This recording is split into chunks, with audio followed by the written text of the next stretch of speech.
Okay, hi. I'm in Nashville, Tennessee, getting ready to drive to Hot Springs, and I got a couple of bumper stickers yesterday, and I realized I haven't put any of my bumper stickers on. Like, this poor vehicle is just so um, boring. So it's time to make it colorful, and we'll get a photo of that, and then I'm heading out to Arkansas. So before I put any stickers on here, I've got to tell a funny little story about, like, you gotta see it. I was driving down the street one day after having bought this truck cab, and the right door fell off in the middle of Upper James. And actually, it was the evening, it was rush hour, which was awesome. And thank goodness, Brad McNeil from, oh my God, is it Topline? He fixed it for me. He secured it beautifully. He checked out the rest of it and made sure everything was totally secure. So here's to both my doors staying on. Well, we kept it subtle with this side. There weren't very many marks, but I got plenty on the back. So many more still to get, and some that I haven't put on yet. A couple on the side. I'm trying to cover all of the dents and scratches. So we need a lot of bumper stickers, but I think it's looking pretty nice. Tom's going to absolutely kill me.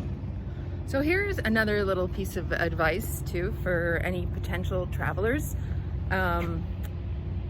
Check the weather before you go. It's a beautiful day today in Nashville, thank God, because I brought like 2 sets of warm clothes. Like, it's the second time I've worn this t-shirt alone. I do have other stuff like packed away in the truck, but I made like an easily accessible bag. I guess I was just expecting as soon as I got south of the border it was going to be sunshine and rainbows and beautiful hot weather. I was wrong. Definitely having a bit of a cold spell here, but I mean, it's so easy to check the weather. I don't know why I didn't do that before I packed, but a great idea. And don't be afraid to rewear the same clothes too. Like, you know, you can use laundry at the hotels, or if it's not too dirty. Like, I washed this t-shirt in the sink the other day because I slopped some pudding down it. But yeah, just a word of advice. Check that weather forecast wherever maybe you're going. Hi, I'm at the Days Inn in Little Rock, Arkansas, and this is a motel. When I was booking, I booked with my Scene Plus points, and just sort of found the one that was closest to the Little Rock Central High School, where there's some really interesting history from 1957 where 9 black students stood up for their civil rights. That's all I know about it so far. I'm going to learn more tomorrow. But yeah, I didn't notice I was booking a motel. However, first of all, the price was right. Secondly, location's great.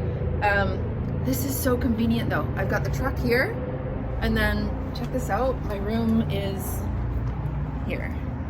Like, it's so much easier than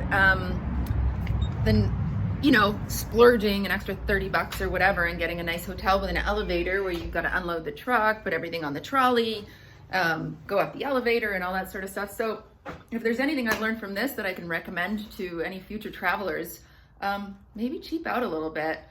And like, this room is fantastic too. It doesn't feel any less comfortable than the nicer hotels that I've been staying in. So yeah, I think we might stick with motels where you can pull right up to your door and just unload your stuff from there and keep an eye on your vehicle too, which is great. Hi, a little bit more about how my day went today. I didn't even share. So again, uneventful. Loved the price of gas, $2.97 a gallon. And there I pull up to this place with my completely empty Dodge Ram.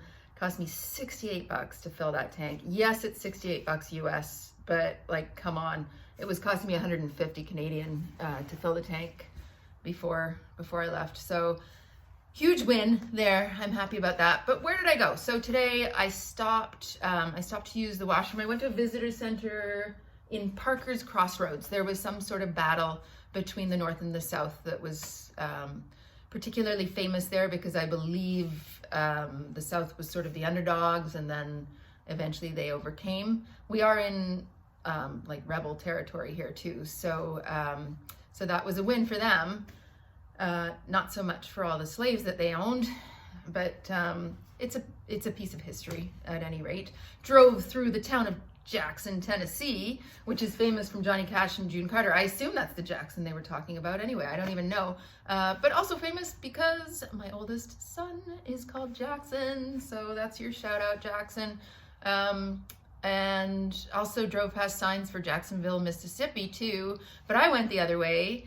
And I actually went through Memphis. I did stop in Memphis, which I believe it's one of the last cities in Tennessee before you hit Arkansas. And Arkansas looked just how I expected it to look. Really beautiful, it looks like the prairies. It reminded me of the prairies in Canada. Beautiful sunset, which was blinding because I was driving directly into it. And it gets dark here pretty early too, which is why I didn't stay in Memphis too long. I just wanted to get here. So we'll see more of Hot Springs tomorrow, and then I'm driving to Dallas. But I wanted to answer a question. I've had a few people ask me, how did I get proficient in Spanish? And it wasn't just one thing. I did lots of things. I do Duolingo every day, and I do think that Duolingo can be a really good tool for ingraining that Spanish into you and getting used to, because it has you talk, read, listen, it has you doing all of that. But that wasn't enough for me initially. I needed to understand the concepts, like why are the words in a different order to what I'm expecting? And what's this me llamo, me gusta, le gusta, les gustan thing? I didn't understand all of the pronouns or prepositions or whatever they are. So I took a course. It was $19 for 1 month with a lesson every single day. It was completely online. It's called Accelerated Spanish. And it really, really drilled the basic concepts into my head. You do have to commit at least an hour every day to invest in this course so that you're able to build on it each day, but it was definitely worth it. And in fact, I did another 8-week course after that. That was also, it wasn't $19, but it was not very expensive. It got into a little bit more of the advanced concepts, and we had like group sessions and everything. That really built my foundation for Spanish. So now it makes it a lot easier when I'm learning concepts. But in addition to that, I also watch Spanish Netflix, which was really hard when I was still just learning. I still need the subtitles most of the time, but I do put the subtitles in Spanish now. So they suggest starting with something that you're used to seeing. So if you watched a lot of Disney movies, put on a Disney movie with Spanish. And maybe if you need to start, you can do the English subtitles, and then your next pass can be with the Spanish subtitles. Just sort of progress to where you're comfortable. And they say that you should be understanding 50 to 80% of it. Otherwise, it's just like your ears are just not going to absorb. They're just going to sort of block the noise. So I watch telenovelas. There's a really good one called Falsa Identidad. It's on Netflix. It means false identity, and it's all like about drug cartels and killings and people sleeping with people they shouldn't sleep with and all that sort of stuff. So again, whatever concepts you're comfortable with, if you hear them in Spanish, it's going to resonate with you. But in addition to that, and especially right now while I'm doing all this driving, there are Spanish courses that you can take where it's listen and repeat. And they will build, it's not just memorization or anything like that. They start with a very simple concept that you understand, and they add in extra concepts. They expand your Spanish so that they're telling you a phrase in English and you understand and know how to repeat it in Spanish. So, and that's really good just for getting your tongue used to all of these different sounds that we're not used to, that I'm still not used to, but you know, any practice is good. Also finding free groups online with other Spanish learners all over the world. There are people in every country of the world that have an interest in learning Spanish because it is a beautiful, beautiful language. So now with Zoom and the power of the internet, you can meet up with a bunch of other learners that are at the same level as you are and just practice. Like, you know, you can do your learning on Duolingo or wherever, but then practicing actually having those conversations and exchanging with other people, where you're not only practicing your own Spanish, but you're listening and understanding what they're saying. That's also pretty important. So all of those things together have gotten me to a point where I'm super comfortable with Spanish. I'm not perfect by any means, but I can make myself understood. And Yeah, in fact, I'm probably going to do some of these videos in Spanish because I got friends in Costa Rica that only speak Spanish and they're interested in following these travels. So more on that later. I've babbled enough. I'll check in tomorrow from hopefully a historical site in Little Rock.